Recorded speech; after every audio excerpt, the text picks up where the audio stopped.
Hello everyone, welcome to my channel Creative Ishita. So before seeing the video, please like, share, subscribe and hit the bell icon for the latest update. So today we'll start from moon surface. In earlier video, I have covered till moon surface. So if you have not watched, then please watch it. I'll provide you the link in the I button. So let's get started. The moon's surface. अब हम बात करेंगे moon का surface के बारे में. Moon is fascinating object for poets and story tellers. Moon बहुत ही अच्छा ऑब्जेक्ट है पोएट के लिए और स्टोरी टेलर्स के लिए. But when astronaut landed on the moon, they found that the moon surface is dusty and barren. जब astronaut पहली बार मून पे गए तो उन्होंने देखा कि वो जो सरफेस है मून का सरफेस बहुत ज़्यादा डस्टी है, मतलब मिट्टी भरी है, बैरन मतलब बंजर ज़मीन है. There are many craters of different sizes. बहुत सारे क्रेटर्स हैं डिफरेंट साइजेस के. It also has large number of steep and high mountains. तो उन्हें वहाँ पे बहुत ज़्यादा स्टीप दिखी और हाई माउंटेन दिखे. तो जैसे कि आप देख सकते हैं ये जो छोटे छोटे और बड़े साइज़ के हैं ये सारे क्या हैं, क्रेटर्स हैं. Some of these are highest mountain on the earth. कुछ बहुत ज़्यादा हाई है, मतलब जो हमारे अर्थ के ऊपर माउंटेन है उनसे भी ज़्यादा हाईएस्ट है.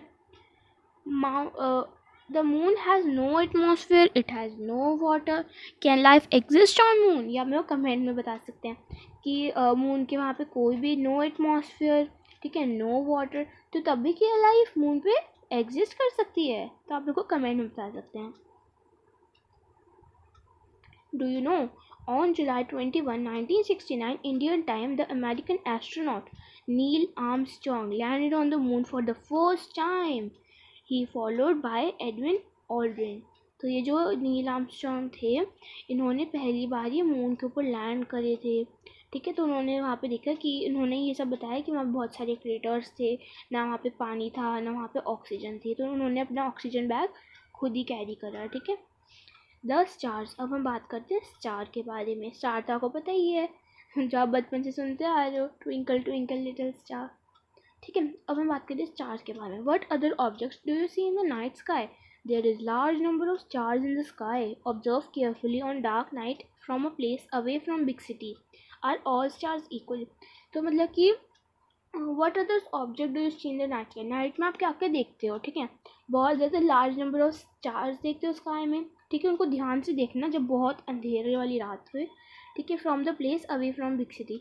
बिग सिटी में मत देखना क्योंकि बिग सिटी में बहुत ज़्यादा धूल मिट्टी होती है, पॉल्यूशन होता है, तो इसलिए, ठीक है, उसमें मत देखना. जैसे गाँव वाँव में देखना, ठीक है. क्या सर सारे स्टार्स इक्वली ब्राइट होते हैं? Are they of same colour? In fact stars emit their own light. और सन भी एक स्टार है क्योंकि वो भी अपनी लाइट खुद ही एमिट करता है. Why does it appear so large compare to other stars? तो आप मेरे को कमेंट में बता सकते हैं कि सन ज़्यादा, कि सन मतलब इन स्टार से क्यों इतना बड़ा लार्ज लगता है, ठीक है. Which appears bigger? A football plays near you और football plays at distance of 100 metre. तो क्या कौन सा आपको ज़्यादा लगेगा कि फुटबॉल ये आपके पास रखी है और फुटबॉल ये आपके दूर रखी है, तो कौन सा बड़ा दिखेगा? ऑफ कोर्स जो प्लेस नियर यू, जो हमारे पास, क्योंकि वही तो हमें बड़ा लगेगा. The stars are million of time farther than the sun. जो स्टार्स हैं बहुत बहुत बहुत दूर है सन से, तभी स्टार हमको छोटे छोटे पॉइंट की तरह लगते. जैसे कि हम स्टार्स को देखेंगे ना क्लाउड में, तो वो ऐसे ऐसे लगेंगे छोटे छोटे स्टार्स, ठीक है. अब हम बात करते हैं जो सन है nearly 150 lakh kilometres, 150 million kilometre away है अर्थ से, ठीक है. जो नियरेस्ट स्टार है वो है अल्फा सेंटोर. ये डिस्टेंस है अबाउट, ये जो भी आप पढ़ना, ये बहुत ज़्यादा मतलब बड़ी यूनिट है फ्रॉम अर्थ, ठीक है. अब आप रीड कर सकते हो ये डिस्टेंस किलोमीटर कन्वीनियंटली. कुछ स्टार्स जो होते हैं वो फर्दर अवे बहुत दूर होते हैं. Such large distance are express in the other units called light year. मतलब जो स्टार्स, जैसे कि ये स्टार है बहुत दूर है, ये एक पर्सन है, ठीक है. ये स्टार बहुत दूर है, बहुत million million million million million दूर है, तो हम इसको बोलते हैं लाइट ईयर, ठीक है. ये दूसरी यूनिट है. ये डिस्टेंस ट्रैवल होती है by light in 1 year. Remember करिए जो स्पीड ऑफ द लाइट है वो 300.000 किलोमीटर पर सेकेंड है. तभी जो डिस्टेंस है सन का अर्थ का में भी हमको 8 लाइट मिनट्स लगता है. जो डिस्टेंस है अल्फा सेंटियर का इज़ अबाउट 4.3 लाइट ईयर, ठीक है. अब हम पढ़ते हैं, in fact stars are present in the sky during day time also. हाँ, ये तो हमको पता ही नहीं था कि जो स्टार्स हैं वो स्काई में प्रेजेंट होते हैं डे टाइम ऑल्सो, बट हमको दिखते नहीं हैं, वो ब्राइट सनलाइट की वजह से विजिबल नहीं होते हमको, ब्राइट सनलाइट की वजह से। ऑब्जर्व करिए कुछ प्रोमिनेंट स्टार और group of star in the sky for about 2 hours और मोर। 2 घंटे आप स्टार्स को देखें या और भी घंटे देख सकते हैं। तो अब आप क्या फाइंड करोगे, do you find any change in the position of the stars in the sky. तो आपको कोई पोजीशन चेंज लगी स्टार्स इन द स्काई में, तब आप फाइंड करोगे जो स्टार्स है वो अपीयर करते कि वो मूव करे ईस्ट टू वेस्ट। जो स्टार है जो कि राइज करता है ईस्ट से इवनिंग में और सेट करता है वेस्ट में early morning. Why do stars appear to move from east to west, चलिए फाइंड आउट करते हैं।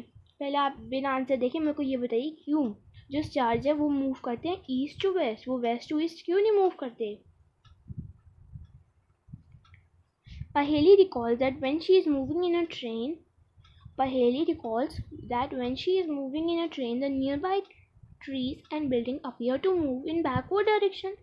If the stars appear to move from east to west, could it mean that the earth rotates from west to east? ये मतलब है कि जो अर्थ है वो भी रोटेट करती है वेस्ट टू ईस्ट। ठीक है, तो चलिए हम स्टार्ट करते हैं यहाँ से। There is actually a star, वहाँ पे एक एक्चुअली एक स्टार होता है जिसको हम बोलते हैं पोल स्टार, जो कि सिचुएटेड होता है direction of the earth axis.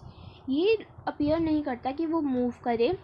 ठीक है, अब हम बात करते हैं कॉन्स्टिलेशंस की। ठीक है, कॉन्स्टिलेशन वो होते हैं जो स्टार्स होते हैं, ग्रुप ऑफ स्टार जो कि शेप बनाते हैं। जैसे कि आप देखो कि आपको यहाँ पे एक शेप भी दे रखी होगी, हाँ ये देखो, ये यहाँ पे ऐसी जो स्पून टाइप शेप नहीं बन रही, वो किसकी शेप बन रही है, ग्रेट बियर की, तो इसको हम बोलते हैं कॉन्स्टिलेशन। चलिए पढ़ते हैं। Look at the sky for some time, can you see some stars form in group while shaping like those in the figure 17.11।